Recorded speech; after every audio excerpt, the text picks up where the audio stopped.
Hey hello everyone, this is Neha. तो कल हम जो है इंटरनेशनल न्यूज़ का पार्ट सेकंड कर रहे थे, जो कि हम घटना सार जो अभी अपडेटेड वाली आई है उसे कंप्लीट कर रहे हैं। तो कल चलते चलते वीडियोस जो है वो पॉज हो गई थी आई थिंक, तो मैं आगे का कंप्लीट नहीं करा पाई। तो आज हम इसे पार्ट 3 में इंक्लूड कर देते हैं जो आगे की न्यूज़ है। तो हमने यहाँ पे रोका था, तो यहाँ से स्टार्ट करते हैं। ब्राज़ील और फ्रांस की ब्लू एनडीसी चैलेंज पहल। तो जो ये ब्लू एनडीसी चैलेंज है, ये किसकी पहल है? याद रखिएगा, ब्राज़ील और फ्रांस की है। तो तीसरे संयुक्त महासागर सम्मेलन के दौरान ब्राज़ील और फ्रांस ने ब्लू एनडीसी चैलेंज नामक एक नई वैश्विक पहल जो है वो शुरू की है, जो कि जलवायु परिवर्तन के खिलाफ लड़ाई में महासागर आधारित समाधानों को केंद्र में लाने की मांग करती है। ये जो सम्मेलन है ये 9 से 13 जून 2025 के बीच फ्रांस के नीस में आयोजित किया गया। अब ये देख लेते हैं कि ब्लू एनडीसी चैलेंज है क्या। ये पहल देशों से आग्रह करती है कि वे अपने राष्ट्रीय जलवायु प्रतिज्ञा पत्रों यानी कि एनडीसी में महासागर केंद्रित जलवायु उपायों को शामिल करें। इसका लक्ष्य है कि जो आगामी UNFCCC COP13 सम्मेलन जो कि ब्राज़ील के बेलम में होगा, उससे पहले ही अधिक से अधिक देश महासागर आधारित उपायों को अपनाएं। ब्राज़ील और फ्रांस के साथ इस पहल में शामिल होने वाले अन्य देश कौन से हैं? याद रखिएगा, ऑस्ट्रेलिया है, फिजी है, केन्या है, मैक्सिको है, पलाऊ है और सेशेल्स है। आगे की जो न्यूज़ है वो भी रिवाइव अवर ओशन पहल यानी कि महासागरों से ही रिलेटेड है। तो 24 अप्रैल 2025 को रिवाइव अवर ओशन नामक नई वैश्विक पहल की शुरुआत हुई है, जिसका उद्देश्य जो है वो स्थानीय समुदायों के नेतृत्व में समुद्री संरक्षित क्षेत्र यानी कि जो मरीन प्रोटेक्टेड एरियाज़ हैं उनको बढ़ाना और समुद्रों के सतत संरक्षण को प्रोत्साहित करना है। इस पहल का जो लक्ष्य है वो है 2030 तक विश्व के कम से कम 30% महासागरों की रक्षा के लिए स्थानीय समुदायों को सशक्त बनाना और समुद्री संरक्षित क्षेत्रों की स्थापना में सहायता करना। ये जो है वो 30x30 लक्ष्य के तहत है, जो कि कुनमिंग मॉनिट्रियल वैश्विक जैव विविधता ढांचा का हिस्सा है। अगर हम कुनमिंग मॉनिट्रियल वैश्विक जैव विविधता ढांचा को देखें तो ये दिसंबर 2022 में UN convention on biological diversity की COP15 बैठक में अपनाया गया एक ऐतिहासिक अंतर्राष्ट्रीय समझौता है।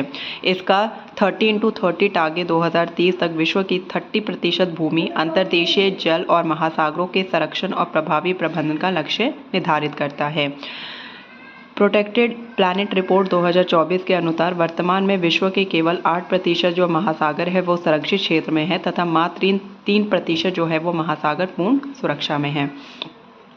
अगली जो रिपोर्ट है वो है मानव विकास रिपोर्ट 2025। तो पहले देख लेते हैं कि जो ह्यूमन डेवलपमेंट रिपोर्ट है इसे जारी कौन करता है। तो UNDP संयुक्त राष्ट्र विकास कार्यक्रम ने 6 मई को ह्यूमन डेवलपमेंट रिपोर्ट जो है जारी करी है। इसका थीम क्या है? अ मैटर ऑफ चॉइस, कृत्रिम बुद्धिमत्ता के युग में लोग और संभावनाएं।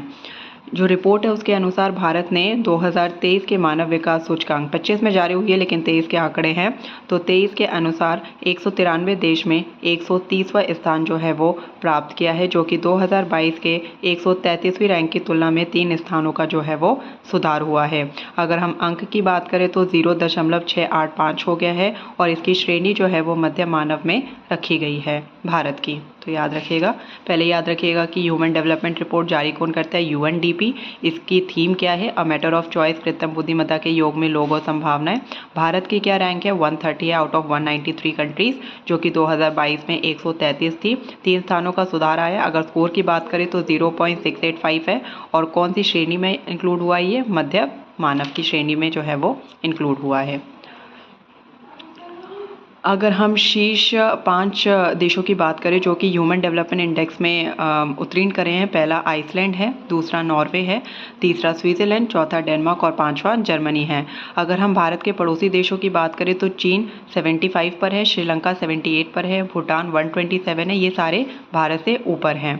जबकि जो बांग्लादेश है वो 130 रैंकिंग पे भारत के बराबर है। या और रैंकिंग में अगर हम भारत के अन्य पड़ोसी देशों की बात करें तो नेपाल, म्यांमार और पाकिस्तान जो है वो भारत से नीचे हैं।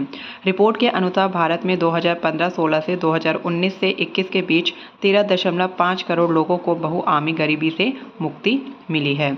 अगर हम मानव विकास रिपोर्ट में शामिल निम्नतम यानी कि नीचे वाले देश की बात करें तो 193 पे दक्षिण सूडान है, 192 पे सोमालिया है, 191 पे सेंट्रल अफ्रीकी गणराज्य है। अगर हम HDI के 3 प्रमुख आयामों में शामिल देखें कि कौन कौन से आयाम शामिल है, तो 3 स्वास्थ्य, शिक्षा और जीवन स्तर। अगर हम HDI वर्गीकरण श्रेणियों की बात करें तो 0.800 और उससे अधिक को बहुत उच्च मानव विकास की कैटेगरी में रखा जाता है। 0.700 से 0.799 के में उच्च मानव विकास की श्रेणी में रखा जाता है। 0.550 से 0.699 की श्रेणी में मध्यम मानव विकास की श्रेणी में से रखा जाता है, जो कि भारत खुद है। अगली जो रिपोर्ट है वो है वैश्विक पवन ऊर्जा रिपोर्ट 2025, यानी कि 29 अप्रैल 2025 को ग्लोबल विंड एनर्जी काउंसिल किसने जारी करा है? ग्लोबल विंड एनर्जी काउंसिल ने अपनी वार्षिक ग्लोबल विंड रिपोर्ट जो है उसमें जारी करी है, जिसमें ये बताया गया है कि 2024 में जो पवन ऊर्जा क्षेत्र है उसमें अभूतपूर्व जो है वो वृद्धि दर्ज की गई है।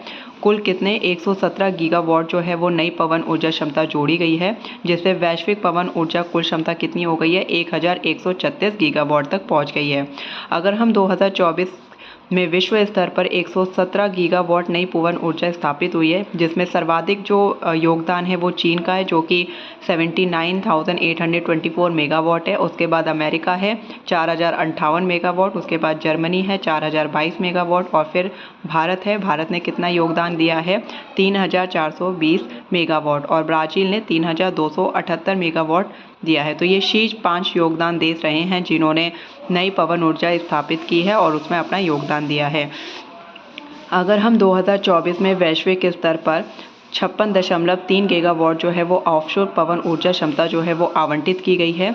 यूरोप ने 23.2 गीगावाट, चीन ने 17.4 गीगावाट, दक्षिण कोरिया ने 3.3 गीगावाट, ताइवान ने 2.7 गीगावाट और जापान ने 1.4 गीगावाट में उल्लेखनीय योगदान दिया है। जो ग्लोबल विंड एनर्जी काउंसिल है उसका अनुमान है कि 2030 तक 981 गीगावाट जो है वो नई पवन ऊर्जा जो है वो क्षमता जोड़ सकती है।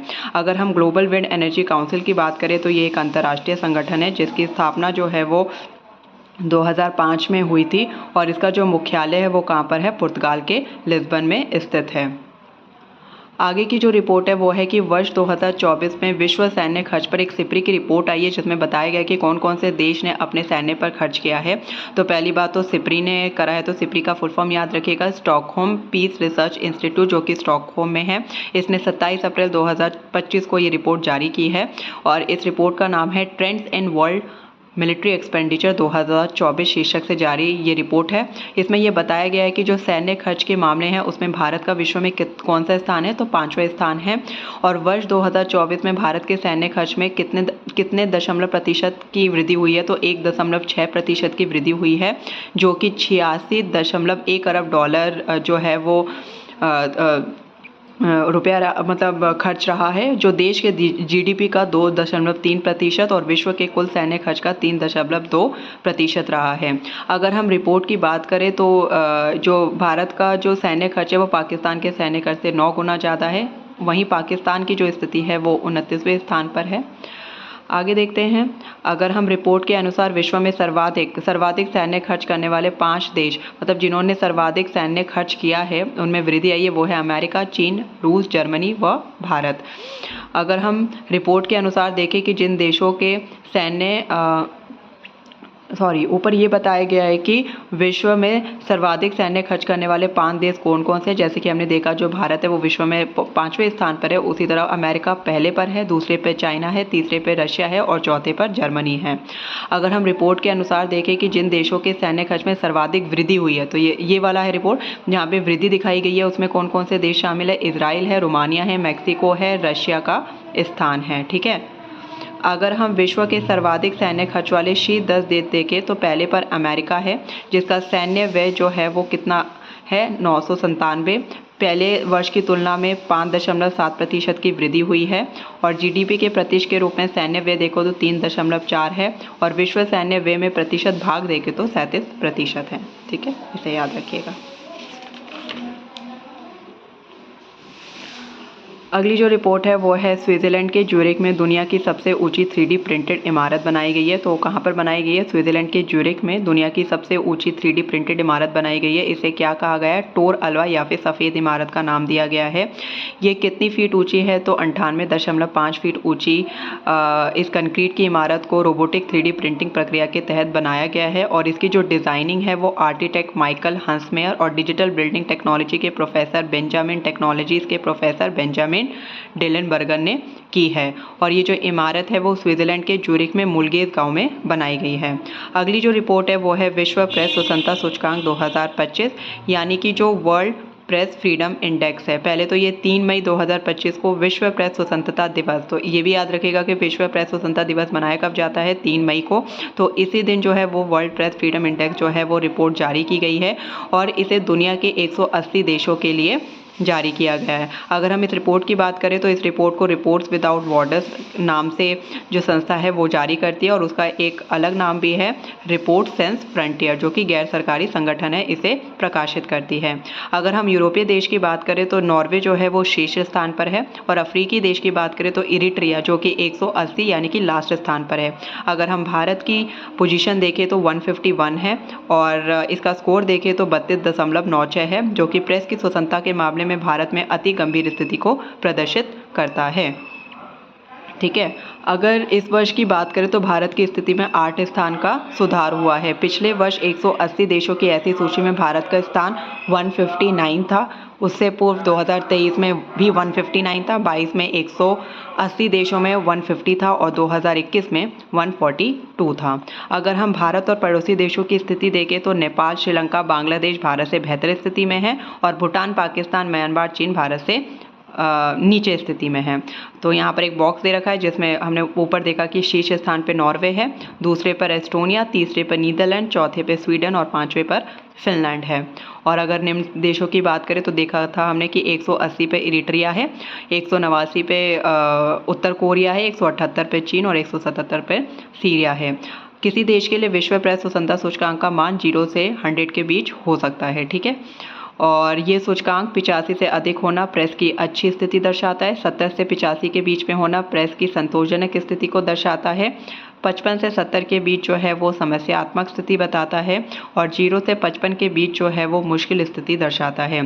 सूचकांक का जो मान है अगर वो 40 से कम हुआ तो अति गंभीर या कि वेरी सीरियस स्थिति बताता है, जो कि भारत की है।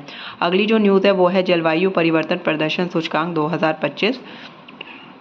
तो क्लाइमेट चेंज परफॉर्मेंस इंडेक्स जो है उसमें 64 देश और यूरोपीय संघ को शामिल किया गया है। ये जो क्लाइमेट चेंज परफॉर्मेंस इंडेक्स है इसमें 4 मापदंडों पर ये जो इंडेक्स है वो आधारित है। जीएचजी उत्सर्जन यानी कि ग्रीन हाउस गैस उत्सर्जन, नवीकरणीय ऊर्जा, ऊर्जा उपयोग और जलवायु नीति। अगर हम भारत की बात करें तो भारत ने इस इंडेक्स में 10वें स्थान पर है और भारत का सबसे अच्छा प्रदर्शन जो है वो प्रति व्यक्ति कम जीएचजी उत्सर्जन और ऊर्जा उपयोग क्षमता में है। अगर हम जलवायु परिवर्तन प्रदर्शन सूचकांक में निम्न देशों की बात करें तो ईरान सबसे नीचे है, उसके बाद सऊदी अरब है, उसके बाद यूएई और उसके बाद रशिया है। अगर हम सूचकांक में शामिल शीर्ष 10 देशों की बात करें तो जो 1, 2, 3 जो रैंक है उस पर किसी ने भी अपनी जगह नहीं बना पाई है, इसीलिए चौथे नंबर पर डेनमार्क है, 5वें पे नीदरलैंड है, 6ठे पे यूके है और भारत तो 10वें नंबर पर है 67.99 स्कोर के साथ। अगर हम चीन की बात करें तो ग्रीन हाउस गैस का दुनिया का सबसे बड़ा उत्सर्जक है और सूचकांक में इसने 55वां स्थान हासिल किया है।